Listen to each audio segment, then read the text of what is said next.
નમસ્કાર વિદ્યાર્થી મિત્રો, હું છું ધર્મેન્દ્ર પટેલ અને આપ જોઈ રહ્યા છો મારી ટીકે સોશિયો ચેનલ। તો આજનો આપણો જે આ વિડીયો છે એ ખૂબ જ મહત્વનો વિડીયો છે કે જે ધોરણ 12 માં અભ્યાસ કરી રહ્યા છે આર્ટ્સમાં સામાન્ય પ્રવાહમાં જે ધોરણ 12 ના વિદ્યાર્થીઓ છે કે જેઓ આ વર્ષ દરમિયાન કોરોનાની જે મહામારીમાં આપણી શાળાઓ જે બંધ છે એવી પરિસ્થિતિમાં ઘરે રહીને અભ્યાસ કરી રહ્યા છો ત્યારે આપની માટે એક મહત્વની બાબત અહીંયા હું રજૂ કરી રહ્યો છું જે આપ સૌ માટે જાણવી અને સમજવી ખૂબ જ મહત્વની બાબત છે। હવે ટૂંક સમયમાં જાન્યુઆરીની લગભગ 15મીની આસપાસ આપણી શાળાઓ શરૂ થવાની છે એવા પણ મેસેજ ફરે છે।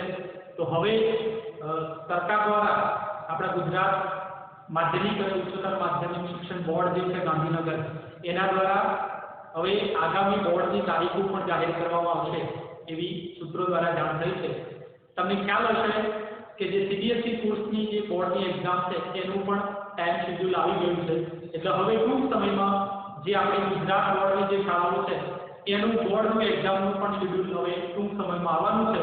ત્યારે હવે 12મા ધોરણમાં અને 10મા ધોરણમાં અભ્યાસ કરતા વિદ્યાર્થીઓ ખૂબ જ ગંભીરતા લઈ લે અને અત્યાર સુધીનો જે સમય આપણે જે વ્યસ્તતા અથવા તો તમારો વેસ્ટ કર્યો છે કંઈ પણ કામકાજમાં અથવા ઘરે રહીને અથવા મોબાઈલમાં, તો હવે તમે ગંભીર બની જશો તો પણ હજી કંઈ ગયું નથી। હજી આપણી પાસે તક છે, હજી આપણી પાસે 5 મહિના છે કે જેમાંથી તમે જો કદાચ 2-4 મહિના નહીં વાંચવું હોય તો પણ તમે આ 5 મહિના ગંભીર થઈ જશો અને જો પ્લાનિંગ મુજબ તૈયારી કરી લેશો તો તમારા માટે તમારું ફ્યુચર ખૂબ જ બ્રાઇટ બની જશે। તો હવે આપ મારા આ વિડીયોને ખૂબ જ ધ્યાનથી જોઈ લેશો તો જે ધોરણ 12માં સમાજશાસ્ત્રના જે વિદ્યાર્થીઓ છે એમને નવા શૈક્ષણિક વર્ષ 2020 આપણે 2021 માટે સ્પેસિફિક જે ગુજરાત ઉચ્ચતર અને માધ્યમિક અને ઉચ્ચતર માધ્યમિક શિક્ષણ બોર્ડ દ્વારા જે નવું પ્રશ્નપત્રનું જે પરિણામ આપ્યું છે અને ગુણવાર પ્રમાણે એની તમામ પ્રકારની ચેપ્ટર વાઇઝ સમજને તમને આ વિડીયોમાં આપવાનો છું। તો તમે આ ધ્યાનથી આ આખી તમામ બાબતને નિહાળશો તો તમને ખ્યાલ આવી જશે કે આપણા પ્રશ્નપત્રમાં માળખામાં શું ફેરફાર થયો છે। મુખ્ય આ વિડીયો બનાવવાનો તાત્પર્ય એટલું જ છે કે જે 12મા ધોરણમાં જે સમાજશાસ્ત્રનું જે પેપરનું માળખું હતું માળખામાં કોઈ પરિવર્તન નથી કે જે વિભાગ A, B, C, D એમાં જે હેતુલક્ષી પ્રશ્નો આવતા હતા, B માં અતિ ટૂંકા પ્રશ્નો, C માં ટૂંકા, D માં લાંબા અને E માં સવિસ્તર આવતા હતા। એમાં કોઈ ચેન્જીસ નથી। હા, ચેન્જીસ શામાં આવે છે તો જે એમાં પૂછનારા જે પ્રશ્નોની સંખ્યા હતી અને જે ગુણભાર હતો એમાં પરિવર્તન આવે છે। ચાલુ વર્ષ દરમિયાન આપને ખ્યાલ જ હશે કે આપણા આ વર્ષ દરમિયાન 70% સિલેબસ આપની બોર્ડની એક્ઝામમાં પૂછાવાનો છે, તો 30% સિલેબસ બાદ થઈ ગયો છે। તો આપને પહેલા તો ખ્યાલ હોવો જોઈએ કે 30% કયા ચેપ્ટર બાદ કર્યા છે અને 70% જે રાખ્યા છે એ કયા છે। તો આપણે ફક્ત અત્યારે બોર્ડની એક્ઝામને ધ્યાનમાં રાખીને 70% સિલેબસ આપણું રીડિંગમાં આવવું જોઈએ। જે નથી પૂછાવાનું અત્યારે એના પાછળ આપણે સમય વેડફવાનો નથી। તો હવે એ 70% સિલેબસમાં આપણું જે 100 માર્ક્સનું 12મા ધોરણનું જે પેપર આવવાનું છે એમાં સરકાર દ્વારા બાળકોને ઓછો બોજો પડે એના માટે હેતુલક્ષી પ્રશ્નોનું જે પ્રમાણ છે એમાં વધારો કરી દીધો છે। હેતુલક્ષી એટલે કયા કે જે ટૂંકા એકદમ વિકલ્પ સ્વરૂપે હોય અથવા અતિ ટૂંકા સ્વરૂપે હોય એવા પ્રશ્નોનું પ્રમાણ વધાર્યું છે। તો કેટલું વધાર્યું છે, કયા વિભાગમાં વધાર્યું છે એ તમામ સમજ આપણે અહીંયા પ્રાપ્ત કરી લઈશું। તો આ પ્રાપ્ત કરીએ એના પહેલા જો કોઈ વિદ્યાર્થીએ જો આપણી આ ચેનલ સબસ્ક્રાઇબ ના કરી હોય તો પહેલા જ આ ચેનલને સબસ્ક્રાઇબ કરી લેશો। હવે પછી તમને રેગ્યુલર નિયમિત રીતે આપણે આ સોશિયોલોજીના લગતા ગુણભારની રીતે જે ચેપ્ટર વાઇઝ તમને સમજ આપું છું।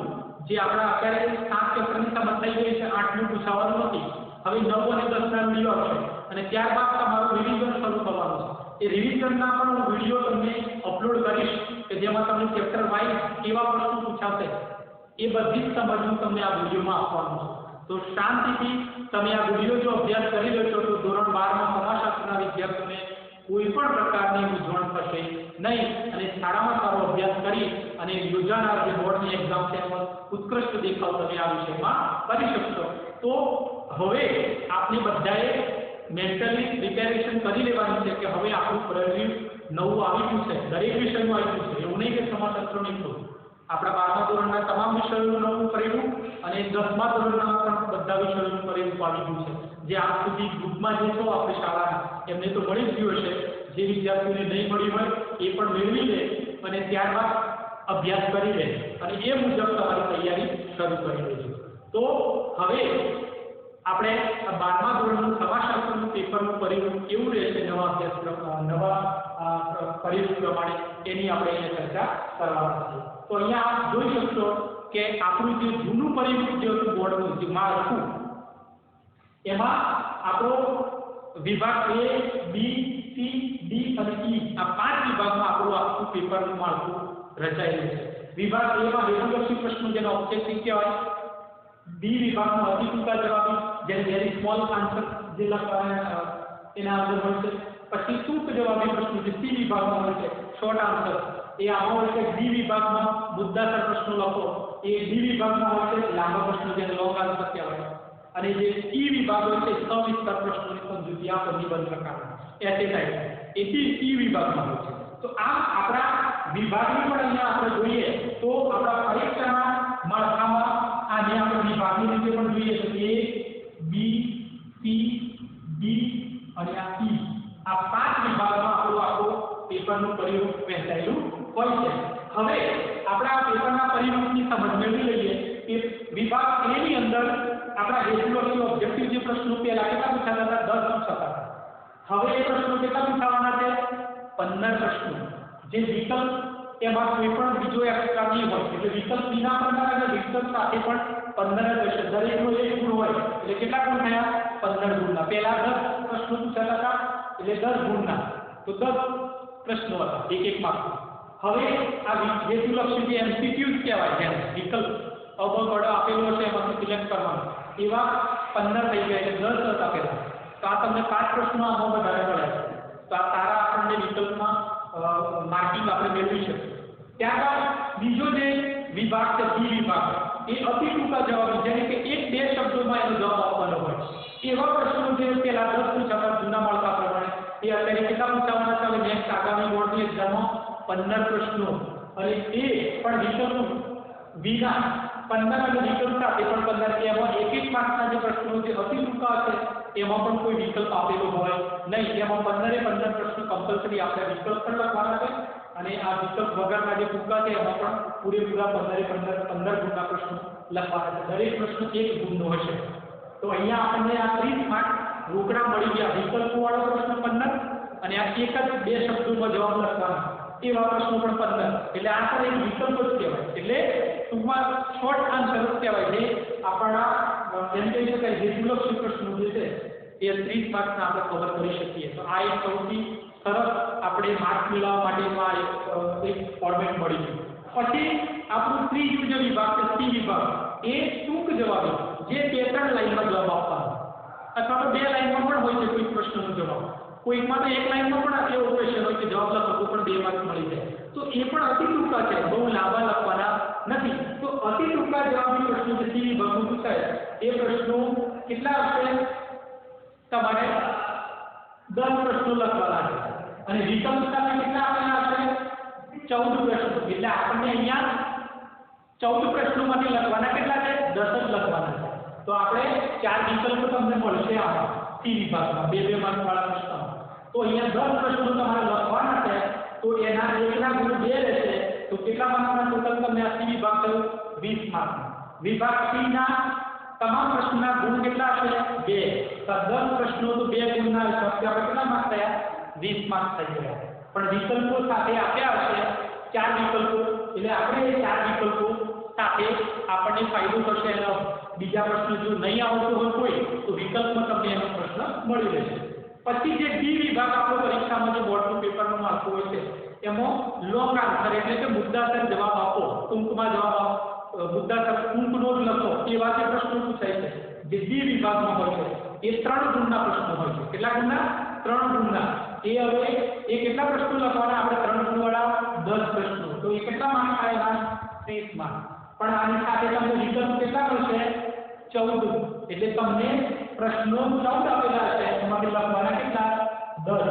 અમુક પ્રશ્નના અવેજીમાં પ્રશ્ન આવે છે, તો અહીંયા પણ આપણે બે બે માર્ક વાળા આન્સરમાં પણ 14 આપેલા છે, એમાંથી 10 લખીશું. અને અહીંયા પણ જે ડી વિભાગ 3 માર્ક વાળો પ્રશ્ન આવશે, એમાં પણ આપણે 14 પ્રશ્નો આપેલા છે અને લખવાના કેટલા? 10 જ. અહીંયા 3 માર્કનો એક પ્રશ્ન હશે, તો ટોટલ 10 પ્રશ્નો એટલે કેટલા ગુણ થાય? ટોટલ 30 ગુણ. અગાઉનું જે માળખું હતું આપણું, એમાં તમને બતાવી દઉં કે પહેલા અગાઉવાળા આ જે ટૂંકા જવાબીવાળા જે પ્રશ્નો હતા 2 ગુણ વાળા 11 પૂછાતા હતા, જે 22 માર્ક, અને અહીંયા હતા એ પણ 11 પૂછાતા હતા, જે 30 માર્ક. હવે એની જગ્યાએ અહીંયા 10 અને અહીંયા 10 કરી દીધા છે. અને છેલ્લો અહીંયા જૂના માળખા પ્રમાણે નિબંધ પ્રકારના જે ઈ વિભાગમાં 5 પ્રશ્નો પહેલા પૂછાતા હતા 25 ગુણના, જે હવે કેટલા થઈ ગયા? 4 જ. એકના 5 માર્ક, તો 4 પ્રશ્નો પૂછાય તો કેટલા માર્ક થયા? 20 માર્ક. અને એમાં પ્રશ્નો કેટલા આપેલા છે? 6 પ્રશ્નો આપેલા છે, તો 6 પ્રશ્નોમાંથી લખવાના કેટલા? 4 જ. એટલે આપણને અહીંયા પણ 2 વિકલ્પ મળશે, અહીંયા પણ અહીં અવેજીમાં 4 વિકલ્પ મળશે, અને અહીંયા પણ 4. એટલે વિકલ્પથી આપણને ફાયદો શું થાય કે જો પ્રશ્ન કોઈ આવડતો ના હોય તો એની અવેજીવાળો પ્રશ્ન આપણને લખી શકાય. તો આ રીતે આપણને આ 5 વિભાગનું આખું જે નવું પરિરૂપ જે આપણે આ વર્ષે બોર્ડની એક્ઝામમાં પ્રશ્નપત્ર આવવાનું છે એનું અહીંયા આપણે પરિરૂપ જોઈ લીધું છે. આની જો સમજ થઈ જશે તો તમે તૈયારીમાં એને ધ્યાન રાખી શકશો અને જે પૂરી મેળવી શકાય એવા જે વિભાગ છે એની તૈયારી સારી કરશો. તો આ એ બી વિભાગ છે એ 30 માર્ક્સનું છે. સી વિભાગ પણ ટૂંકા જવાબી છે, એમાં પણ તમે 2 માર્ક્સના પ્રશ્નો તૈયાર કરશો તો એ પણ 20 માર્ક્સનો વિભાગ છે. તો અહીંયા 30 અને 20 50 માર્ક્સનું તો શોર્ટ આન્સરનું જ આપણું પેપરનું માળખું હશે. એટલે કોઈ પણ વિદ્યાર્થી આ પેપરમાં આપણે કોઈ સમાજશાસ્ત્રના પેપરમાં નાપાસ થાય એની કોઈ સંભાવના નથી, કેમ કે 50નું તો આપણે ફક્ત ટૂંકું જ લખવાનું છે. પછી જે 50નું છે એમાં પણ આ મુદ્દાસર જવાબ લખવાના છે અને આ લોંગ આન્સર ખાલી 4 જ છે, જે 100 સમજાવવાના છે. તો અહીંયા આપણે આ 100 માર્ક્સના ગુણના પેપરના માળખામાં સરસ રીતે આપણે 100 માંથી સારામાં સારા માર્ક્સ મેળવી અને બોર્ડની પરીક્ષામાં આપણું ઉત્કૃષ્ટ દેખાવ કરી શકીએ એવું આપણે આ પરીક્ષાનું નવું પ્રશ્નપત્રનું માળખું છે. હવે પછી આપણે થોડું જોઈ લઈએ કે જે આપણા 1 થી 10 ચેપ્ટર છે એમાં દરેક ચેપ્ટર વાઇઝ કેટલું એનું ગુણભાર રાખેલું છે. તો પ્રકરણ દીઠ એના ગુણભાર પણ મેં તમને અહીંયા બતાવ્યા છે. તો જો આપણા 1 થી 10 ચેપ્ટર છે એમાં પેલા તો 30% સિલેબસ જે બાદ થયો છે એમાં કયા ચેપ્ટરો બાદ થયા તે જોઈ લઈએ. તો પહેલું ચેપ્ટર બાદ કર્યું છે, 5મું ચેપ્ટર બાદ કર્યું છે અને 8મું ચેપ્ટર બાદ કર્યું છે. એટલે અત્યારે હાલ પૂરતા આપણે બોર્ડની એક્ઝામમાં ત્રણેય જે પ્રકરણ છે એમાંથી કોઈ પ્રશ્ન આપણે પૂછાશે નહીં. તો હવે આપણે 70% સિલેબસમાં જે 7 ચેપ્ટરો બાકીના રહ્યા એટલા જ આપણે તૈયાર કરવાના રહેશે. હવે 7 ચેપ્ટરો દીઠ આ ચેપ્ટરનું નામ છે, તો હવે આ ચેપ્ટર દીઠ કયા ચેપ્ટરમાંથી કેટલા ગુણનું પેપર પ્રશ્નપત્ર આવવાની અંદર પ્રશ્ન પૂછાશે તેની પણ અહીંયા સમજ મેળવી લઈએ. જો અહીંયા આપણું પહેલા ચેપ્ટરમાંથી કોઈ પ્રશ્ન નહીં પૂછાય કેમ કે આપણે વાત કરેલો. બીજું પ્રકરણ જે આપણું ભારતીય સંસ્કૃતિ અને સમુદાય વાળું એમાંથી 15 ગુણ વિકલ્પ વિના આપણા 15 ગુણ હશે. અને એ પ્રશ્નપત્રમાં એ પાઠ જે આપણું ચેપ્ટર 2 છે એમાં વિકલ્પ સાથે એમાંથી 19 ગુણના પ્રશ્નો પૂછાશે. જે આપણા પેપરમાં વિકલ્પો સાથે પણ બીજા આપ્યા છે એવા 19 ગુણના પ્રશ્નો હશે જે આ ચેપ્ટર 2 ના હશે.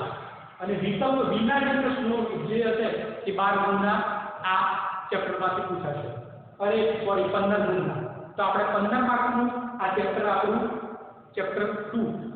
પછી આપણે જોવાનું છે ચેપ્ટર 3 જે અનુસૂચિત જાતિ, અનુસૂચિત જનજાતિ અને અન્ય પછાત વર્ગો વાળું ચેપ્ટર છે. એ કેટલા માર્કનું છે? 12 માર્કનું છે. જે વિકલ્પ વિના, જે વિકલ્પ સાથે આમાંથી 14 માર્કના પ્રશ્નો આવશે. પછી ચેપ્ટર જે ચોથું છે સ્ત્રી સશક્તિકરણ વાળું, એમાંથી 14 માર્કના પ્રશ્નો પૂછાશે. જે વિકલ્પ સાથે 19 માર્કના પ્રશ્નો એમાં હશે. જે બીજા બધા વિભાગોમાં એમાં ઓબ્જેક્ટિવમાં અથવા તો કોઈ પણ વિભાગમાં એના પ્રશ્નો ટોટલ 19 માર્કના વિકલ્પની સાથે પૂછાશે. ચેપ્ટર 5 બાદ કરેલું છે આપણે એટલે એમાંથી કોઈ પ્રશ્ન નહીં પૂછાય. પછી ચેપ્ટર 6 જે આપણું સમૂહ માધ્યમો વાળું જે ચેપ્ટર છે, સમૂહ માધ્યમો અને સમાજ વાળું, એમાંથી 15 ગુણના પ્રશ્નો પૂછાશે. જે વિકલ્પ સાથે એમાં 19 ગુણના પ્રશ્નો હશે. પછી ચેપ્ટર 7 છે જે આપણું સામાજિક આંદોલન એમાંથી 14 ગુણના પ્રશ્નો હશે, વિકલ્પ સાથે એની 19 ગુણના પ્રશ્નો હશે। પછી 8 ચેપ્ટર આપણે બાદ કરેલ છે પંચાયતી રાજ દળ, એમાંથી કોઈ પણ પ્રશ્ન પૂછાશે નહીં। પછી 9મું ચેપ્ટર જે આપણું છે સામાજિક ધોરણવર્ગ, બાળ અપરાધ અને યુવા જથ્થો, એમાંથી 15 ગુણના પ્રશ્નો આપણા પરીક્ષામાં પૂછાશે વિકલ્પ વિના, અને વિકલ્પ સાથે 20 ગુણના પ્રશ્નો હશે એમાં। અને છેલ્લું ચેપ્ટર આપણું જે સામાજિક સમસ્યાઓ વાળું, એમાંથી પણ 15 ગુણના પ્રશ્નો આપણા બોર્ડના પેપરમાં પૂછાશે, વિકલ્પ સાથે એમાંથી 20 ગુણના પ્રશ્નો હશે। તો ટોટલ આપણા 100 ગુણનું પેપર થઈ ગયું અહીંયા 100 ગુણનું। તો આપણે અહીંયા કયા ચેપ્ટર પર આપણે ફોકસ કરવાનું છે, ધ્યાન રાખવાનું, હાઈએસ્ટ જે આપણા 15 માર્કના જે ચેપ્ટર છે એમાં ચેપ્ટર 2, ચેપ્ટર 6 અને ચેપ્ટર 9 અને 10 કે જે ટોટલ ગણીએ તો 60 માર્કનું આપણું આ 4 ચેપ્ટરો છે। તો આપણે 4 ચેપ્ટરો જો 60 માર્કના છે તો 60 માર્કના 4 ચેપ્ટરોને આપણે વધારે એની પ્રિપરેશન કરીએ। પછી ત્રીજું ચેપ્ટર છે એ 12 માર્કનું છે અને ચોથું છે 14 માર્કનું છે અને એક છે 7મું। તો 3 ચેપ્ટરો છે, એક 12મું અને 2 14મું, એને પણ આપણે મહત્વ આપવાનું છે। પણ પેલા વધારે સ્કોરિંગ વાળાને આપણે ધ્યાનથી અને ઊંડાણથી બધું જ કમ્પ્લીટ કરવાનું છે। તો અહીંયા દરેક ચેપ્ટર વાઇઝ કેટલા માર્ક્સના પ્રશ્નો કયા ચેપ્ટરમાંથી પૂછાશે એ તમામ અહીંયા પ્રકરણ દીઠ આપણે ગુણભાર જોયા છે। સાથોસાથ આપણે પ્રશ્નના પ્રકાર પ્રમાણે ગુણભાર કયા પ્રકાર પ્રમાણે કેટલા ગુણભાર વાળો પેપર આવશે એ પણ આપણે અહીંયા સમજૂતી મેળવી લીધી છે। હવે આટલી સમજૂતી પ્રાપ્ત કર્યા પછી હવે તમારું જે કામ છે એ છે તૈયારી કરવી। તો વિદ્યાર્થી મિત્રો, નવા પ્રશ્નના પરિણામ પ્રમાણે તમારી તૈયારી પ્લાનિંગ થી શરૂ કરી દેજો અને આગામી જે બોર્ડની એક્ઝામ આવે એમાં તમારો ઉત્કૃષ્ટ દેખાવ કરશો એવી તમને શુભેચ્છા, અને તમે તમારા નવા ઉજ્જવળ તમારા ભવિષ્યની કારકિર્દીમાં સફળતા મેળવો એવી તમને હાર્દિક શુભેચ્છા આપું છું। Best of luck. અને અગાઉ આ મારી ચેનલ તમે જોતા રહેશો તો આ વિષયના લગતી તમામ માહિતી હું તમને મોકલતો રહીશ, નવા વિડીયો અપલોડ કરતો રહીશ, અને હવે પછી પ્રશ્નના પરિણામ પ્રમાણે પણ જ્યારે આપણો બધા વિડીયો બની જશે એટલે એમાં પ્રશ્નના પરિણામ પ્રમાણે પ્રશ્નોનું પણ અહીંયા હું વિડીયો બનાવીશ, જે તમારી તૈયારી માટે અને તમારા પરીક્ષામાં બોર્ડમાં ખૂબ જ સારા માર્ક મેળવવા માટે આ તમને ખૂબ જ ઉપયોગી બની રહેશે। તો કોઈ વિદ્યાર્થી મિત્રોએ જો હજી સુધી મારી ડીકે સોશિયલ ચેનલ સબસ્ક્રાઇબ ના કરી હોય તો જલ્દીથી સબસ્ક્રાઇબ કરી દો, તો તમને આગામી મારા બધા જ વિડીયોનું નોટિફિકેશન મળતું રહે અને તમે ખૂબ જ સારી તૈયારી કરી સમાજશાસ્ત્રમાં સારું પરિણામ લાવી શકો એવી તમને અભિલાષા। ત્યાં સુધી આભાર।